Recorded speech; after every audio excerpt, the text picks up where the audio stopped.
Vishishyate. Om Shanti Shanti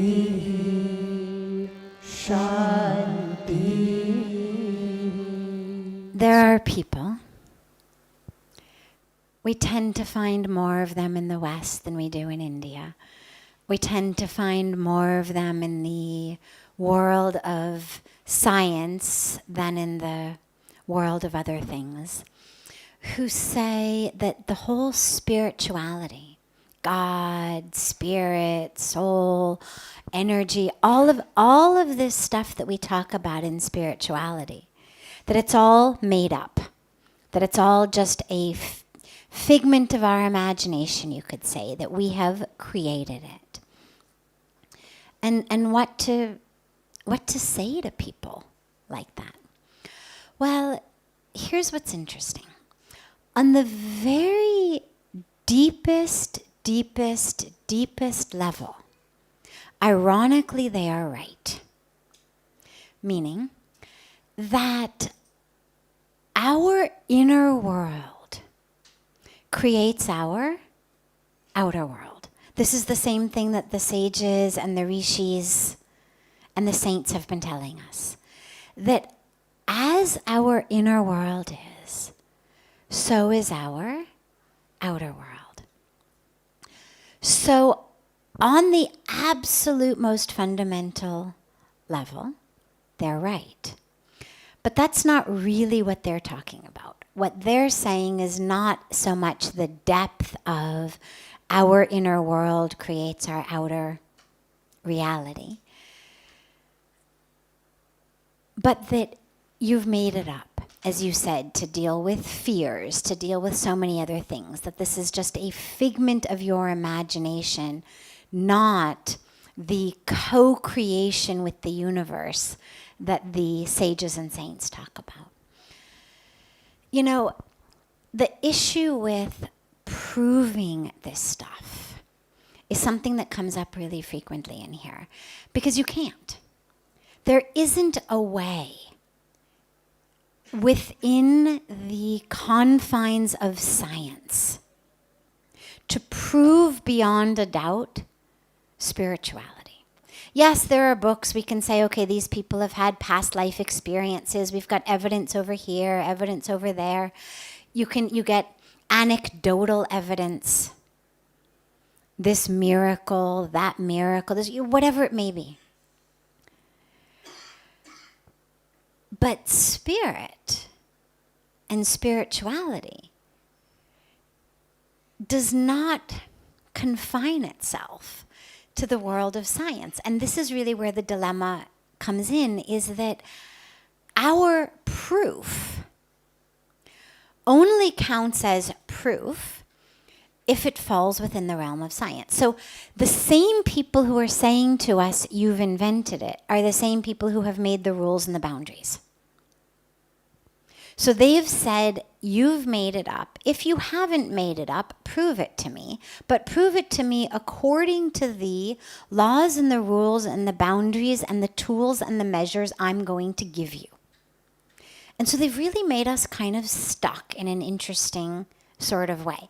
So science has said, here are the valid ways of knowing. Your five senses. So if you can actually see it, if you can smell it, if you can hear it, if you can touch it, if you can taste it, it's provable. Because of course our senses work through very physical measures.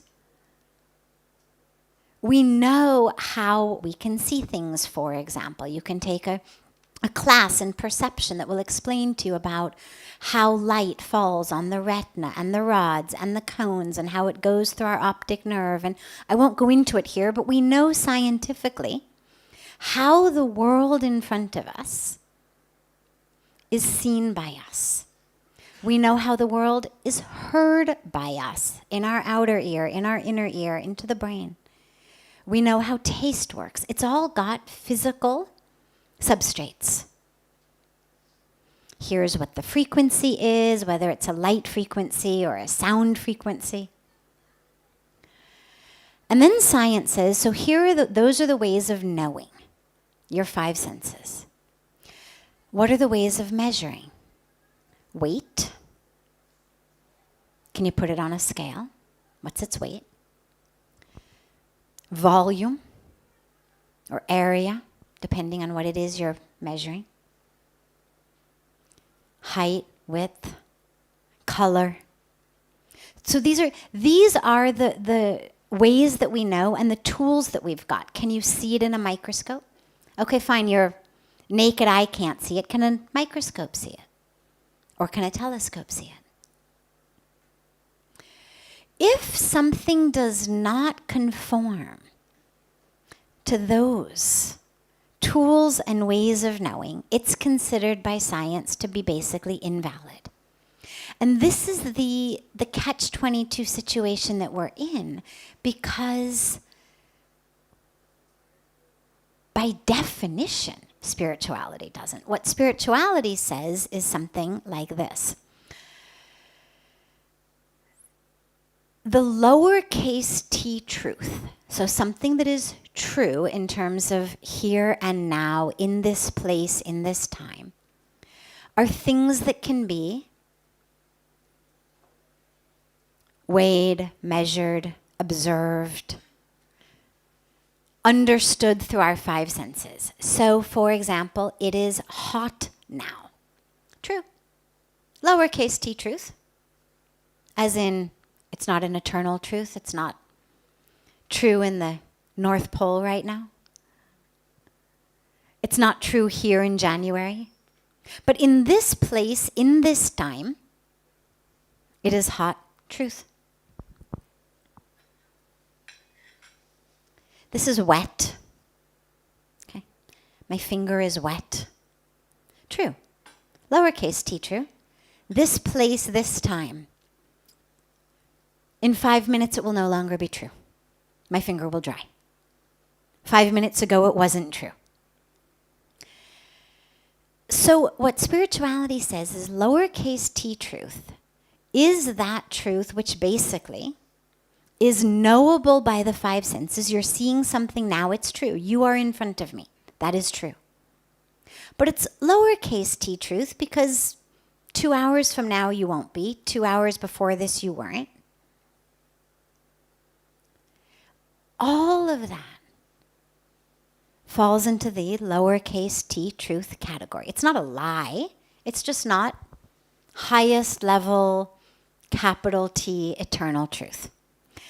The capital T eternal truth is stuff that cannot, by definition, be subject to the senses because the senses change.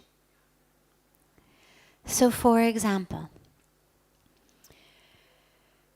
if I can't see you, if I go blind, you don't cease to exist just because I can't see you. Now, if you speak, or sing, or breathe loudly, even if I'm blind, I can still know you're there because I can hear you. If you've got a strong scent, I can smell you. But if I can't use my senses to know you, you still exist. But my senses have changed. And what that makes us know is that our senses are only able to give us a very finely bordered, you could say, experience of the truth. And all that is eternal, by definition, cannot be through my senses. All that is eternal cannot be something that you have to weigh or measure. I'll give you an example.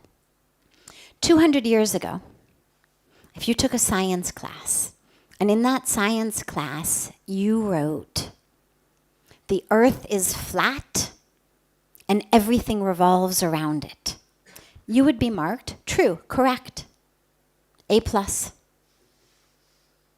That was true.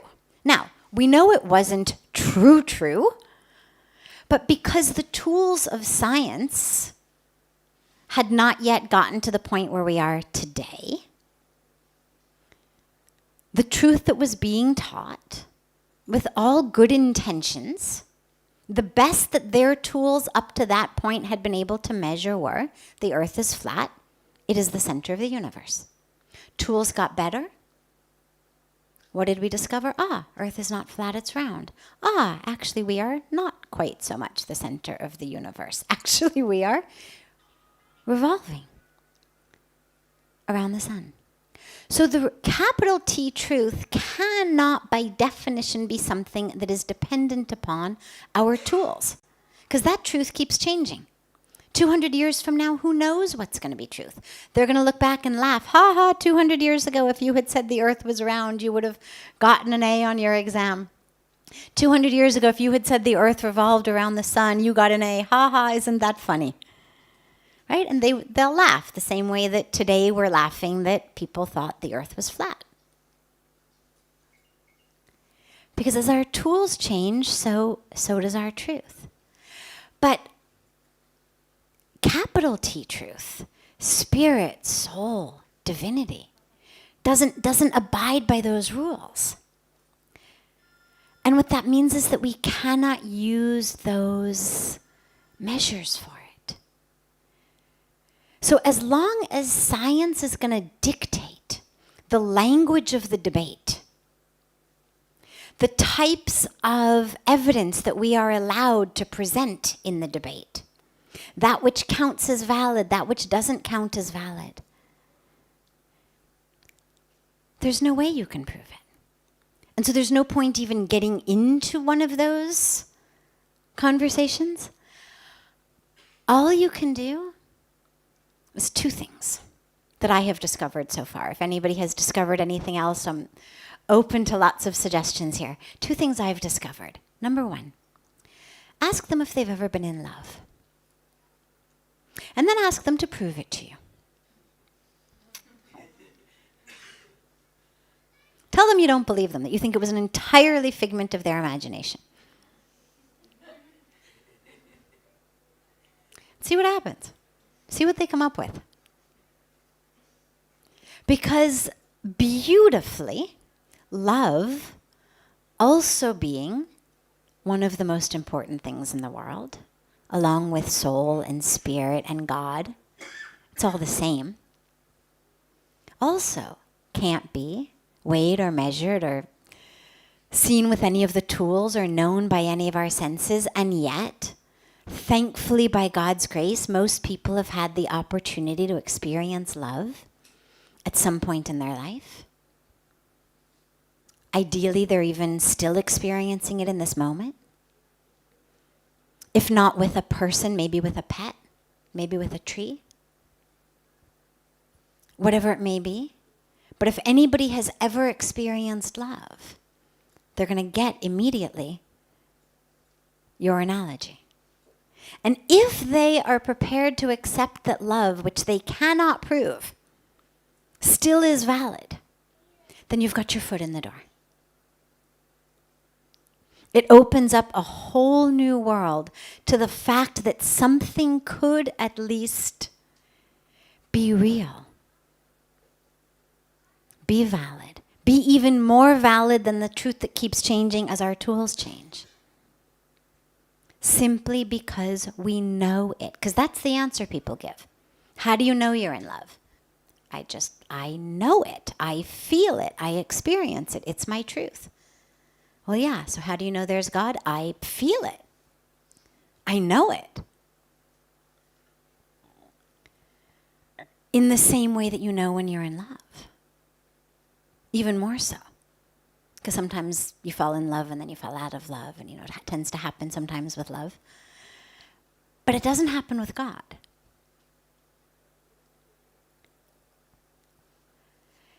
The other piece of that I would say is, don't let people like that get you down. Up until the point where you enjoy the debate. I know for me, I always have fun with it. My connection with God is so deep and so strong that I'm perfectly prepared to engage in a conversation about it with anybody because it doesn't shake me or disturb me. And you always feel like, well, maybe there's a possibility of touching somebody, of bringing new light to them. Because science has done a phenomenal job of brainwashing us into believing that they really have a monopoly on truth. And we've really been indoctrinated to believe that. And science is fantastic. I love it. I'm a science student. It's great. It gives us these lights. It gives us the fans. It gives us the cameras. It gives us his computer. It gives us everything.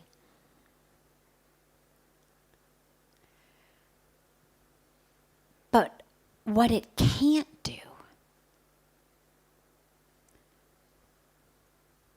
is include things that are out of its jurisdiction, which isn't its fault.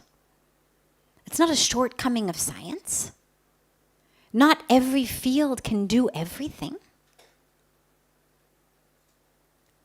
But science, for some reason, is the one field that has really claimed jurisdiction over everything. I mean, literature would never say, if it's not written in a book, if it's not in iambic pentameter somewhere, it doesn't exist.